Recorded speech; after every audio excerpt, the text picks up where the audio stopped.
कन्नौज की जंग 17 मई 1540 ईस्वी को शेर शाह सूरी और मुगल बादशाह हुमायूं के दरमियान कन्नौज शहर के करीब लड़ी गई। इस लड़ाई को बिलग्राम की जंग भी कहा जाता है।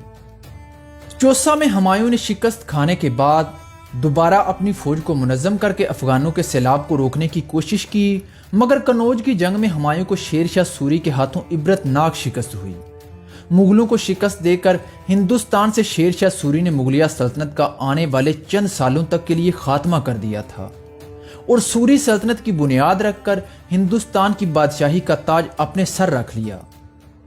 कन्नौज की जंग में शिकस्त खाने के बाद हुमायूं अपने वालिद बाबर की तरह 15 सालों तक दर बदर ठोकरें खाता रहा और आखिरकार अपने वालिद बाबर ही की तरह दोबारा अपने बुलंद हौसले और शाह ईरान की मदद से 1155 ईस्वी को सरहिंद की जंग में शेर शाह सूरी के जानशीनों को शिकस्त देकर दोबारा हिंदुस्तान का बादशाह बन गया। चौसा की जंग में हुमायूं को शिकस्त देने के बाद शेर शाह सूरी ने बंगाल और बिहार में अपनी बादशाहत का ऐलान कर दिया। बंगाल और बिहार पर कब्जा करने के बाद शेर शाह सूरी ने जौनपुर से लेकर कन्नौज तक का सारा इलाका भी फतह कर लिया। इसके बाद एक लश्कर शेर शाह सूरी ने अपने बेटे कुतुब खान की क़यादत में कालपी और अटावा की फतह के लिए भेजा। जब हुमायूं को यह खबर मिली कि शेर शाह सूरी का लश्कर दोआब तक पहुंच गया है, तो उसने इस बात की इंतहाई कोशिश की कि भाइयों के दिलों में जो कदूरत पैदा हो गई है उसको दूर किया जाए, ताकि तमाम भाई मुत्तहिद होकर अपने सबसे बड़े दुश्मन शेर शाह सूरी का मुकाबला कर सकें। लेकिन उसके भाई कामरान की हालत ये थी कि वो ज़बान से तो हुमायूं का हामी और मददगार था, लेकिन दिल से ये चाहता था कि हुमायूं का इक़्तिदार ख़त्म हो जाए। चनाचे हुमायूं का भाई कामरान बीमारी का बहाना करके पंजाब की तरफ चला गया और अपने सारे लश्कर को भी साथ ले गया, जिसका नतीजा ये हुआ कि हुमायूं की फौजी हैसियत बेहद कमज़ोर हो गई। हुमायूं को कामरान के जाने से बड़ी मायूसी हुई, लेकिन उसने हिम्मत फिर भी नहीं हारी और 40,000 की फौज जमा कर ली। लेकिन इस 40,000 के लश्कर में ज्यादातर आदमी तो ऐसे थे कि जिन्होंने सारी जिंदगी कभी मैदान जंग देखा ही नहीं था।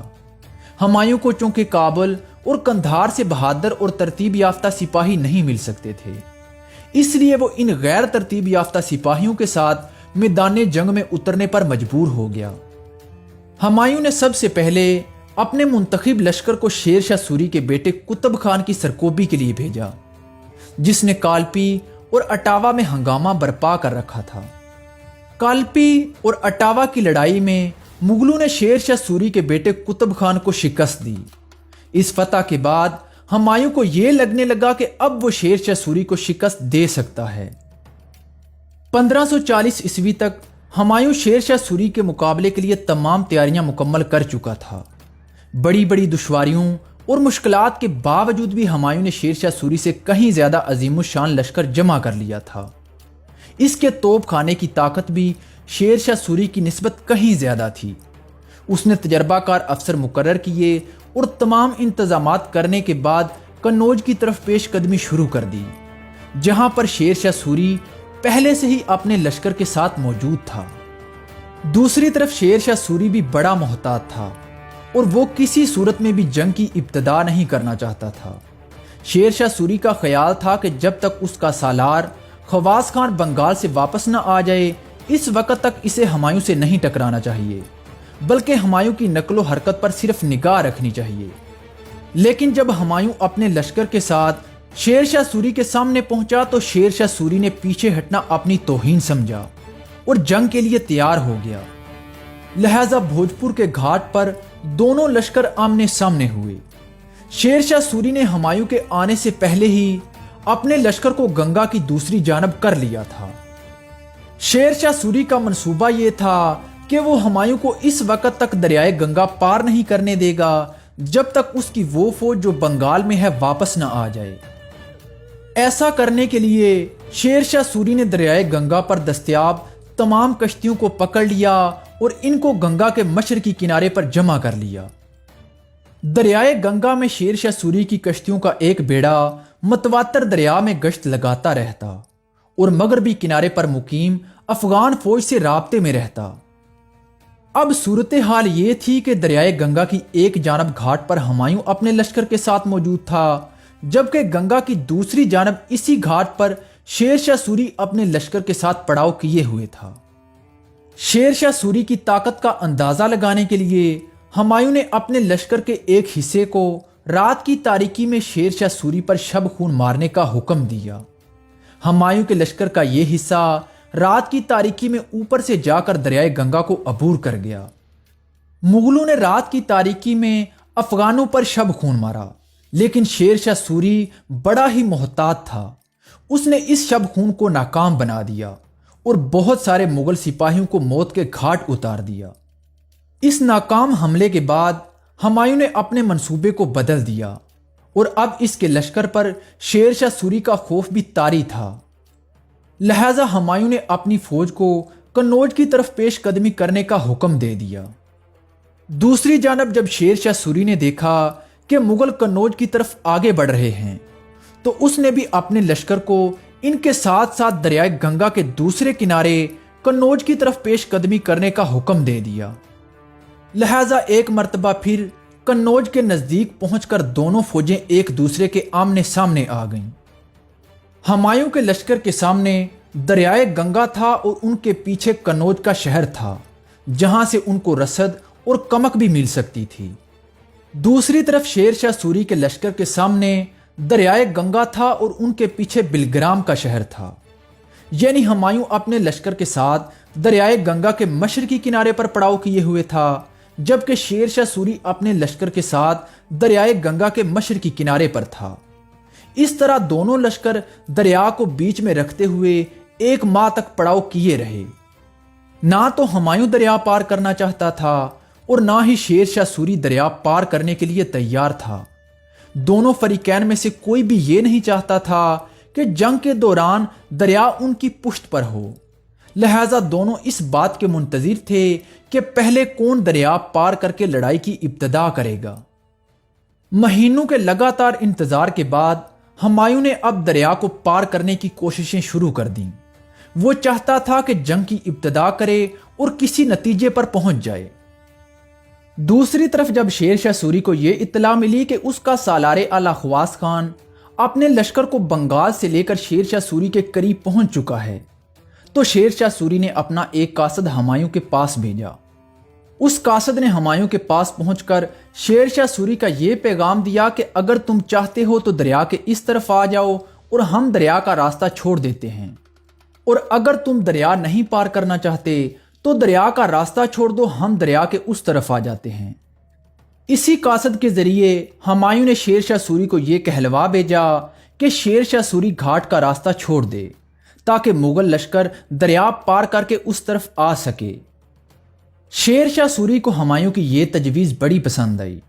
लिहाजा शेर शाह सूरी ने अपना पड़ाव दरिया के किनारे से उठाकर कई कोस पीछे कर लिया, यहां तक कि पीछे हटते हटते वो अपने लश्कर का पड़ाव बिलग्राम शहर के करीब ले गया। बिलग्राम शहर के नज़दीक पहुंचकर शेर शाह सूरी ने हस्बे मामूल अपने लश्कर के चारों तरफ खंदक खोदने का हुक्म दिया और किला बंद होकर लड़ने का फैसला किया। दूसरी तरफ हुमायूं ने दरियाए गंगा को पार करके अपने लश्कर को दरियाए गंगा के साथ ही पड़ाव करने का हुक्म दे दिया और ऐसे मैदान पर पड़ाव किया कि जहां बारिश की सूरत में सैलाब आ सकता था।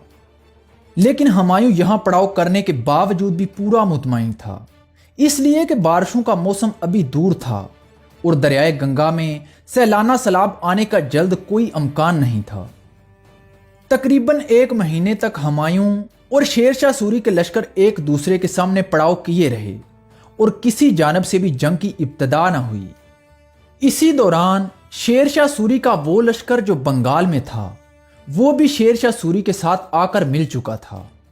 अब शेर शाह सूरी हुमायूं के मुकाबले के लिए पूरी तरह से तैयार था। इस वक्त बारिशों का मौसम नहीं था, लेकिन मई 1540 ईस्वी को जोरदार बारिश शुरू हो गई, जिसकी वजह से दरियाए गंगा में सैलाब आ गया। दरियाए गंगा में सैलाब आने की वजह से हुमायूं का पड़ाव भी सैलाब की जद में आ गया। चनाचे हुमायूं अपना पड़ाव पहली जगह से उठाकर किसी कदर ऊंची और बुलंद जगह की तरफ मुंतकिल करने पर मजबूर हो गया। پڑاؤ کی اس منتقلی کے بعد ہمایوں نے شیر شاہ سوری سے ٹکرانے کا عزم کر لیا، لہذا ہمایوں نے اپنے لشکر کو 5 حصوں میں تقسیم کر دیا۔ لشکر کا وسطی حصہ ہمایوں نے اپنی کمان میں رکھا اور دائیں حصہ اپنے ایک قابل اعتبار سالار بیرم خان کی سرکردگی میں دیا۔ بائیں حصے کی قیادت اس نے اپنے بھائی مرزا عسکری کو دی اور ہرول پر مرزا ہندال کو رکھا، اور لشکر کے 5ویں حصے کی قیادت اس نے اپنے چچا ناصر مرزا کو دی۔ دوسری جانب شیر شاہ سوری نے اپنے لشکر کو 4 حصوں میں تقسیم کیا۔ وسطی حصے کی قیادت شیر شاہ سوری نے اپنے پاس رکھی، لشکر کے دائیں حصے کی قیادت اس نے اپنے ایک سالار جلال خان کو دی، اور لشکر کے بائیں حصے کی قیادت شیر شاہ سوری نے اپنے بیٹے عادل خان کو دی، جبکہ لشکر کے ہر اول کی قیادت اس کا ایک سالار خواص خان کر رہا تھا۔ جنگ کی ابتدا مغلوں کی طرف سے ہوئی اور ہمایوں کے بھائی مرزا ہندال نے، جو ہر اول کی قیادت کر رہا تھا، شیر شاہ سوری کے لشکر کے دائیں حصے پر حملہ کر دیا۔ اس کے بعد ہمایوں کے دوسرے بھائی مرزا عسکری نے بھی شیر شاہ سوری کے لشکر کے دائیں حصے پر حملہ کر دیا۔ مغلوں کا یہ حملہ اتنا شدید تھا کہ شیر شاہ سوری کے لشکر کا دائیں حصہ پیچھے ہٹنے لگا۔ اس موقع کا فائدہ اٹھا کر حواس خان نے، جو ہر اول کی قیادت کر رہا تھا، مغلوں کے پشت پر حملہ کر دیا اور پشت کے حصے کو قلب کی طرف بھاگنے پر مجبور کر دیا۔ اسی دوران شیر شاہ سوری اور اس کے بیٹے عادل خان نے مغلوں پر حملہ کر دیا، یہاں تک کہ ہمایوں کے بھائی مرزا عسکری اور مرزا ہندال بھی قلب کی طرف سمٹ گئے، یہاں تک کہ مغلوں کو چاروں طرف سے افغانوں نے گھیر کر ان کا قتل عام شروع کر دیا، اور ہمایوں بڑی مشکل سے اپنی جان بچا کر دریائے گنگا کو پار کر کے بھاگ سکا۔ ہمایوں جب قنوج کی جنگ میں شکست کھا کر وہاں سے فرار ہوا تو شیر شاہ سوری نے آگے بڑھ کر آگرہ اور اس کے آس پاس کے علاقوں پر قبضہ کر لیا۔ اس کے بعد شیر شاہ سوری ہمایوں کے تعاقب میں دہلی کی طرف روانہ ہو گیا۔ جب شیر شاہ سوری دہلی پہنچا تو ہمایوں وہاں سے بھاگ چکا تھا۔ شیر شاہ سوری نے خود تو دہلی میں قیام کیا اور اپنی فوج کے ایک حصے کو ہمایوں کے تعاقب کے لیے بھیج دیا۔ چنانچہ شیر شاہ سوری کی فوج نے ہمایوں کا سرہند تک پیچھا کیا، لیکن یہ فوج سرہند سے آگے اس لیے نہیں بڑھی کیونکہ شیر شاہ سوری اور اس کے فوجی افسروں کو یہ اندیشہ تھا کہ پنجاب جہاں مرزا کامران کی حکومت ہے، کہیں وہاں ان کو نئی مصیبت کا سامنا نہ کرنا پڑ جائے۔ اس کے علاوہ شیر شاہ سوری دہلی کو فتح کرنے کے بعد قطعی طور پر مطمئن ہو گیا تھا اور وہ آگے قدم بڑھانے کا کوئی ارادہ نہیں رکھتا تھا۔ قنوج کی جنگ کے بعد شیر شاہ سوری اپنے مقصد میں کامیاب ہو گیا تھا۔ اس نے اس جنگ کے بعد ہندوستان سے مغلوں کا بالکل خاتمہ کر دیا تھا اور اپنے اس مقصد میں کامیاب ہو گیا تھا کہ مغلوں کی حکومت کو ختم کر کے ایک مرتبہ پھر پٹھانوں کی حکومت قائم کر دی تھی۔